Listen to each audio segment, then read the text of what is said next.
ബഹുമാനപ്പെട്ട ഷെയ്ഖ് അബ്ദുൽ ഖാദിർ ജീലാനി റളിയല്ലാഹു അൻഹു പറയുന്നു, അഹ്ലു ബദരിൻ ഹുമുസ് സാദാത്തു വൽ അൻവാറു ലിഹാദിഹിൽ ഉമ്മ. ബദരീങ്ങൾ ഈ ഉമ്മത്തിൻ്റെ നേതാക്കളും പ്രകാശങ്ങളുമാണ്. ബഹുമാനപ്പെട്ട ഇബ്നു ഹജറിൽ ഹൈതമി റളിയല്ലാഹു അൻഹു പറയുന്നു, അന്ന ദുആ ഇൻദ ദിക്രി അസ്മാഇഹിം മുസ്തജാബ്. ബദരീങ്ങളുടെ നാമങ്ങൾ പറയപ്പെടുന്ന സമയത്തുള്ള പ്രാർത്ഥനയ്ക്ക് ഉത്തരം ലഭിക്കുന്നതാണ്.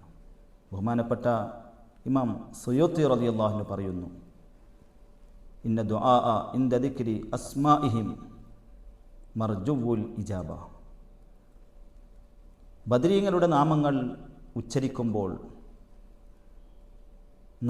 നടത്തപ്പെടുന്ന പ്രാർത്ഥന ഉത്തരം ലഭിക്കാൻ ഏറെ സാധ്യതയുള്ളതാണ്.